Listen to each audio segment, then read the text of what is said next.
Okay, here I've started a little bit of it. I hope the stupid tablet zooms in good enough. What I did is I went through with my favorite beveler, came in, beveled lightly, and then sunk it deep. And then I came in with the lifter.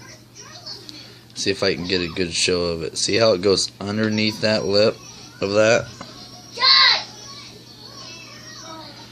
It goes underneath the edge of that leather. And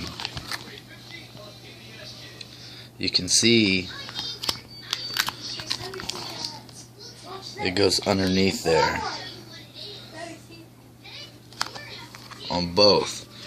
And then I took my normal beveler and I beveled outside around the skull, nice and deep. And then when I got to the cross section, I lightly done it.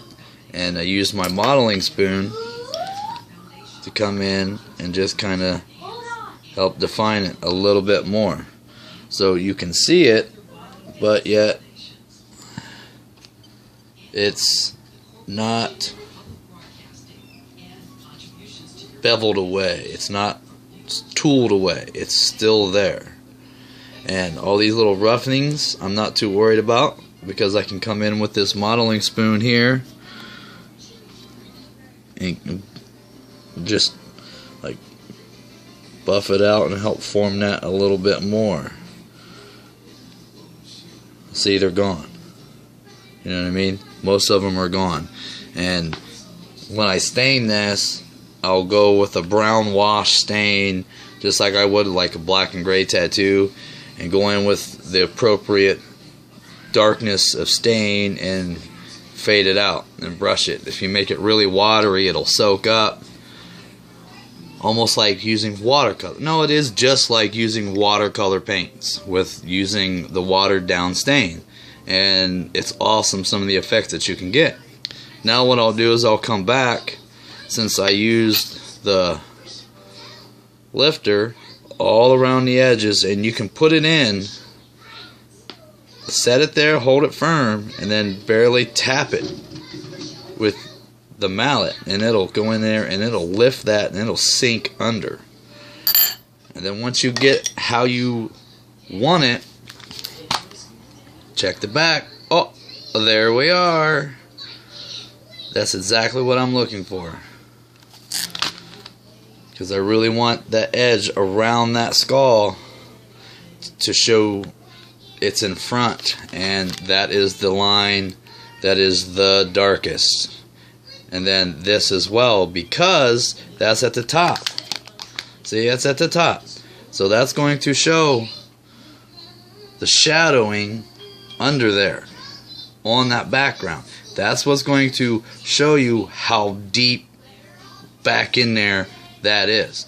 And this up front, if you can see, is lighter, so it's shallower, okay, because this is closer to you than this is. You see what I mean? So this is closer to you because it's coming in front of the skull.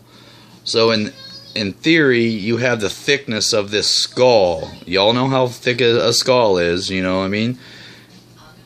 That is showing that thickness.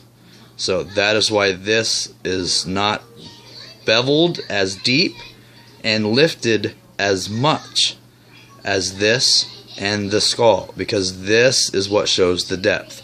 Now it's really going to show the depth once I come in here with the backgrounder and tamp that all down. And once that's tamped down, sometimes I may have to come in with the beveler and flatten the edge next to the line just a little bit, just barely tap it, and then use that lifter just a little bit more.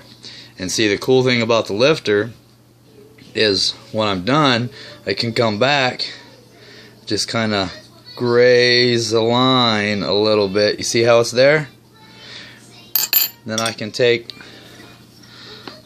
my modeling spoon and come in and gradually show the definition of the curl. You gotta remember, that's damaged skin.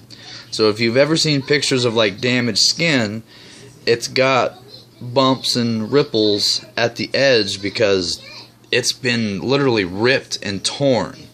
So it's going to have ridges. It won't be flat. You're going to have gnarls and bad spots in it and all that, and I'll get in more into that when we go to totally detail out the ripped skin.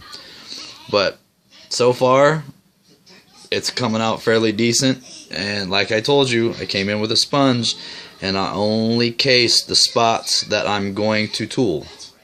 And this was like borderline done when I started it, which is why I got some of the gnarled mashes here in the corner, because it had a little bit too much water in it when I went to stamp it. So I'll re-stamp that out, relift it, and get it nice and clean. And I usually tool it when it's this color, not this color. But my kids are driving me crazy about lunch, and I was trying to get this in so I could get you guys some more info on how this is going. So it'll probably be a little bit before I put some more on. Hope you enjoy it. Hope you learned something. Peace.